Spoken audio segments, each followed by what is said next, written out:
was born in Tehran, Iran, and my father actually was born in Hamedan, which is the burial place of Esther Mordechai till today. It stands there. I visited many times.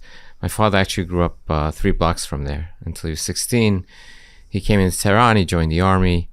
And when we came into Tehran, so, you know, as it was in many countries, the more you move to the major cities, the less religious people became, unfortunately.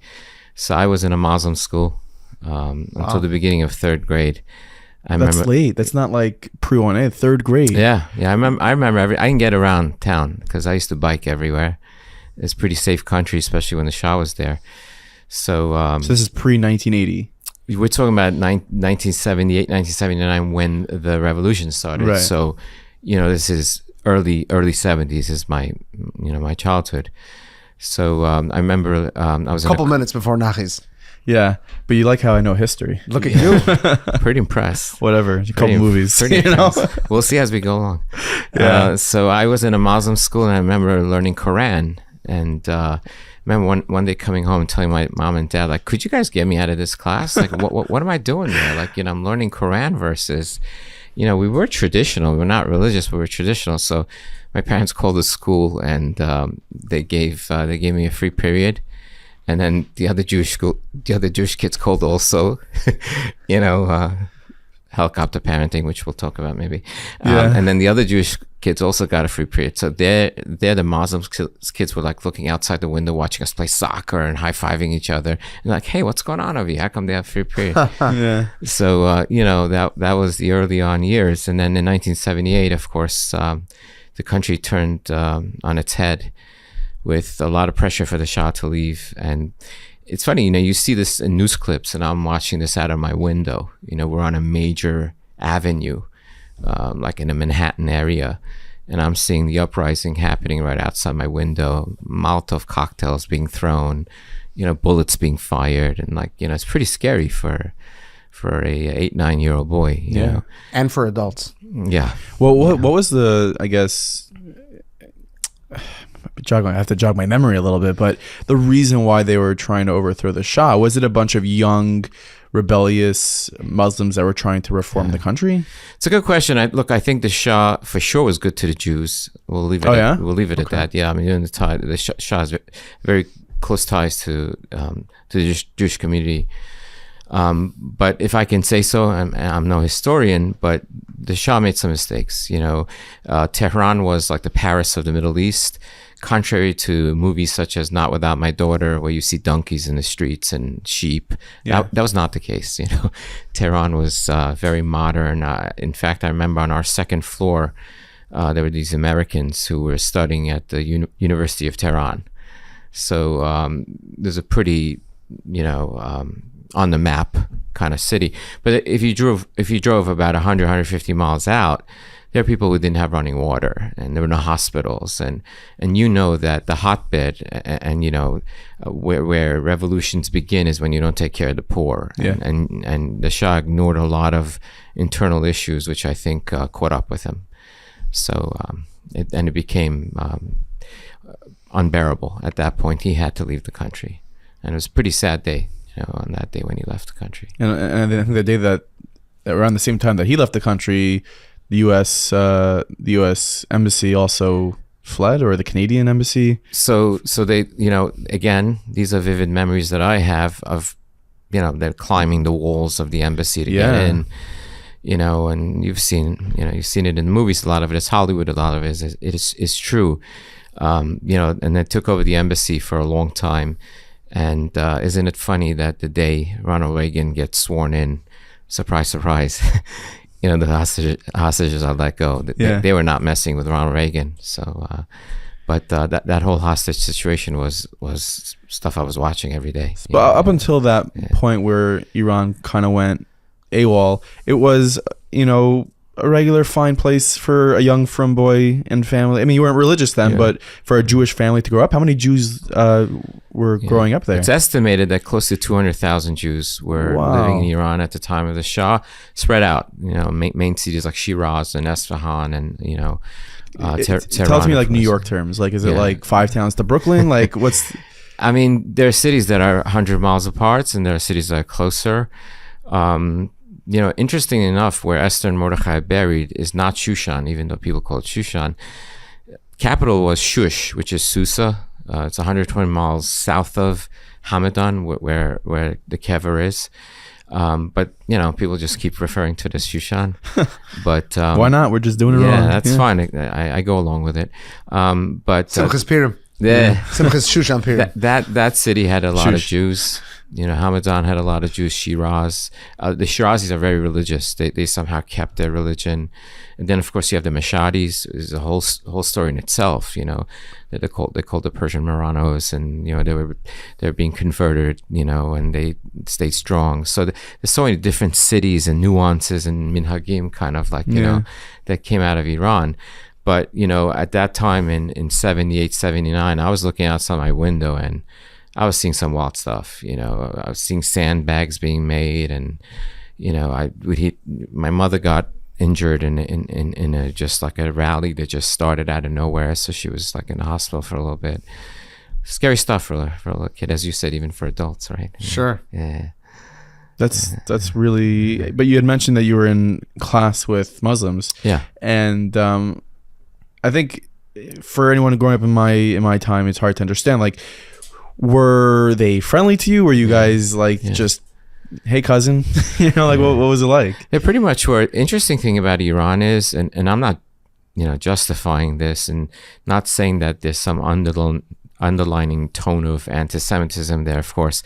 But as long as you kind of like don't mention Israel and Zionism, till today there's estimated between 15,000, 20,000 Jews living in Iran, and they're able to put on tefillin and go to shul, as long as you don't associate with Israel or any type of Zionistic, ideals. So my experiences were not bad. They're pretty much friendly to me. And That's quite the exodus, though, from 200,000 down to the numbers that you just cited. yeah.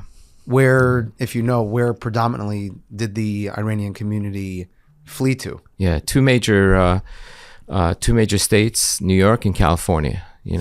California's called Tehrangeles. They like the weather there is more similar to Tehran, and a huge community in LA and other places of California, and then New York.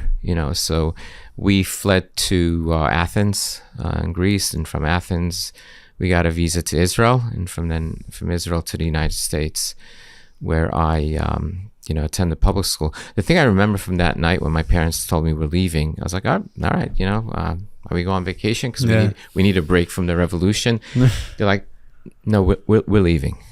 And I remember going to my bedroom, knowing that we couldn't take so much stuff with us because it would be suspicious. And I was trying to figure out, what do I put in my bag? What do I take with myself? Is it my coin collection? Is it, some special awards I got? Like that moment of trying to figure out what you fit in a knapsack. That's deep. Knowing you're not coming back. I'll never forget that night. I remember that vividly. You were 10 years old when that happened? Yeah, so by then 9, turning 10, Yeah. around that time.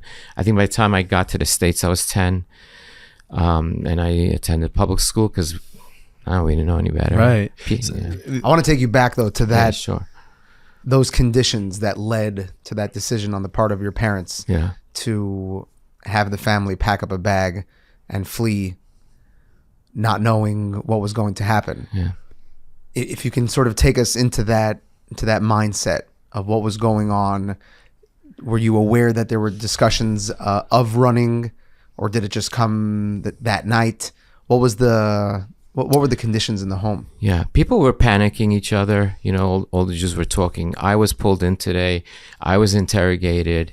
My father worked for a prominent firm, of a lot of Jews, and he was questioned about certain things. And, we know Jewish history well. So it wasn't looking good. You could say in the back of my parents' minds, they thought maybe somehow we'll come back one day, but I certainly didn't see it based on what I was seeing outside. So I think that, as parents, you want to protect your kids. It's me and my sister. My sister was 4. And, based on the trajectory of how things were unfolding, it was pretty scary for Jews. There were Jews that were hung, prominent members of the Jewish community. there were Jews that were jailed. So For no other reason than they could find any reason, just made up stories that you're connected to Israel, or you were close to the Shah, or the regime. So I think as a good father and a mother, I think they made that decision that this is one of those times where we got to go. Wow. Yeah. Do you know how your parents ended up in Iran? Did they grow up there? Because I always think how'd that happen? Like, how'd they live there? And you mentioned that maybe they thought they'd go back. I guess it was home for them. Like, they really loved it. Iranians are very passionate about Iran. They're very patriotic, and the music and the food and the culture, and they had an allegiance to the Shah. Again, I'm not judging whether Shah was righteous, was not righteous. It's not for me to make those decisions, because I don't know, his dealings with his people outside of how he dealt with the Jews. So, but you just love that country, particularly because he was good to the Jews. It was safe. It was a country that was on the move in the Middle East. Again, I called it the Paris of the Middle East. So we go pretty back. I mean, when we checked into our genealogy, it goes way back. I mean, the fact that they grew up in Hamedan, which is where Esther and Mordechai are buried, and my great-grandparents go back there. This is actually a picture of you. Yeah. Thank you for bringing this into the studio. I promise you, I thought this was an iPad. It's a picture frame. Yeah. So this is your... I'm about 2.5 years old, and I'm standing right in front of the kever of Esther and Mordechai in Hamedan. My father grew up 3 blocks from there until he was 16, and we used to go back all the time to visit. If you could YouTube it, all the things you see, I remember. There's a little short door, a stone door to get in, because they wanted you to come in bahachna'ah, like in respect, that you bow coming in. I remember I was short, so I walked right in. But I remember my parents behind me having to bow to get in. So if you YouTube it, you'll see a whole tour. Looks like a pretty prominent caver. Yeah. With the fabulous Hamantash window. Yes. So almost there. It's interesting. The Iranians are careful not to. And there was an incident there a couple of years ago, which wasn't simple, but they're careful not to destroy Kivrei Tzadikim, and things like that. Are there any other Gedalim Tzadikim buried in Iran? Daniel is buried in Iran, and Chavakuk, so 2 other. Yeah. Not many people can say that they've visited the kever of Esther and Mordechai.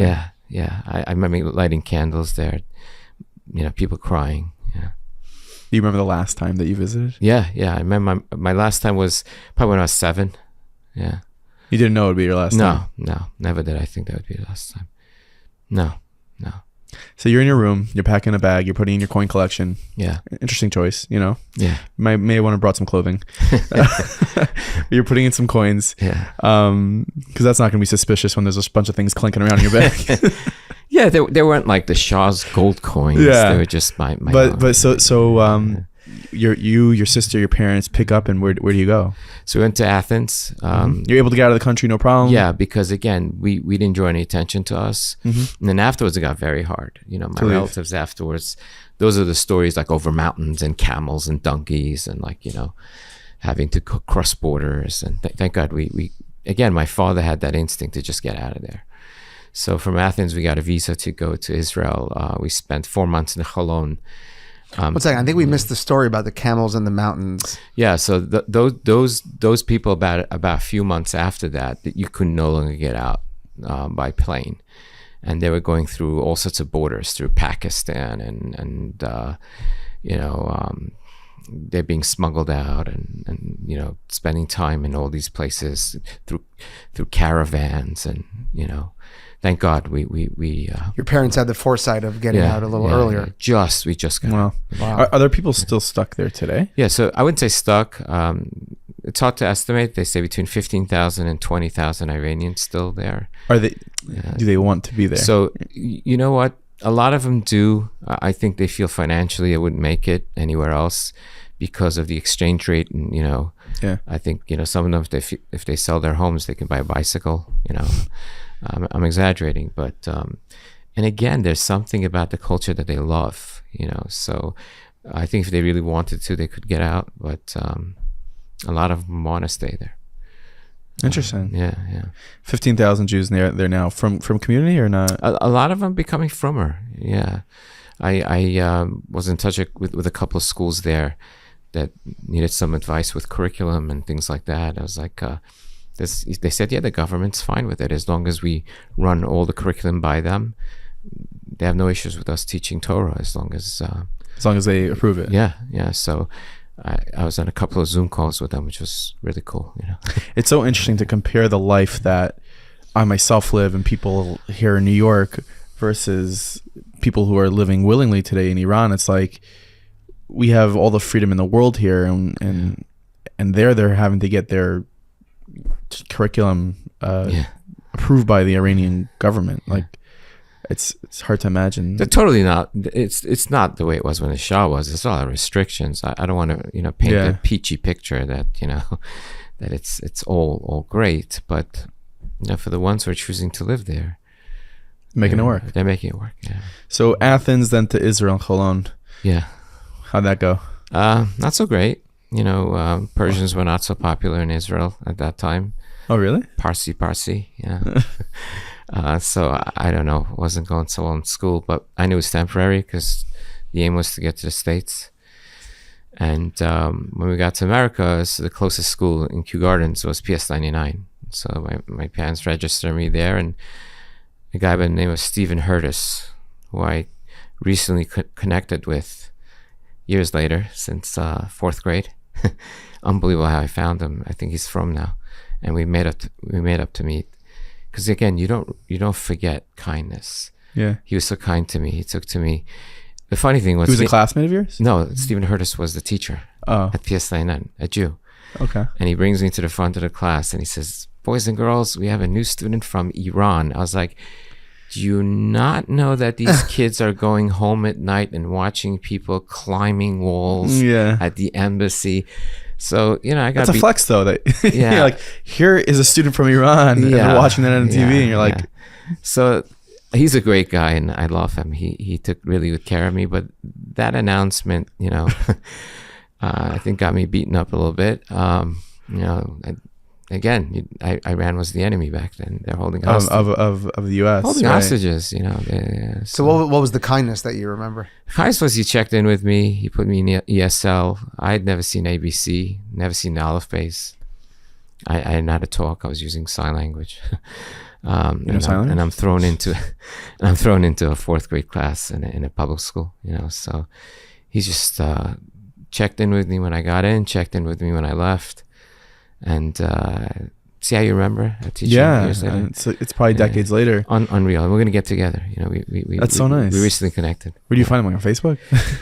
His son and daughter-in-law had what to do with Hank, where I worked. Yeah. And I said, there are not too many Hurtises out there. Is your father and father-in-law Stephen Hurtis? They go, how do you know him? I go, how do I know him? Wow. He's my first teacher in America. So that's how I connected with him. And... so what happened was, my father went from being this big executive, I remember his corner office and spending time in there, to not knowing the language and not having a job. But he was handy and he's a survivor, my dad. We call him Bubba the Builder, as in Bob the Builder. Bubba means father. My kids call him Bubba the Builder. He could build a whole house. Really? I can't. I have two left hands. So because he was handy, he saw an ad for that they're looking for someone on the assembly line at Armatron to fix watches and assemble watches. So he meets this guy named Moshe Gantz, the mezuzah doctor, today's in Safras, who at that time worked at Armatron. He was getting watches from Eugene Gluck, the famous Eugene Gluck. Ellie Rowe just mentioned them. Eugene Gluck, and I said that Edgar Gluck and Eugene Gluck are the same people, but they're not, So there's my father on the assembly line for minimum wage, which was $3 at that time, whatever it was, putting together watches because he's very handy. Yeah. And one day Moshe Gantz says, Eli, I never asked you, where do your kids go to school? He's like, great school right around the corner, PS 99. He goes, what? No. Eli, this is America. We don't do this stuff. He goes, what am I doing wrong? He goes, no, he's got to go to yeshiva. So through his efforts, Moshe helped me get into a local yeshiva in Kew Gardens, which they were wonderful to me. They were great. They were welcoming. But it was a, it was a yeshiva, a mainstream yeshiva that wasn't so prepared for taking on Baal Tshuva kids. So I was sitting in first grade for Judaic studies and in fifth grade Right. for general studies. So they had to bring a special chair for me because I wouldn't fit in the first grade chairs. So there I was with looking around with these first graders here. So again, it was a good start, but then I ended up at Ezra, the amazing Ezra Academy of Queens, under the leadership of Rabbi Eli Freilich, who is known as the father of Kiruv here in America. And somehow I ended up in someone's shir that I think you may have heard of. I think you may have heard of Rav Moshe Weinberger. Yeah. So I end up in his shir for 4 years. I mean, it's an all-star cast. Rabbi Zalman Dax, Rav Moshe Zucker. I don't know how Rabbi Freilich put them together. Like, he had an all-star cast of people who know how to deal with Kiruv people. So that was it. Once I ended up at Ezra, my journey just took off. At age 17, I kept Shabbos. For the first time? For the first time.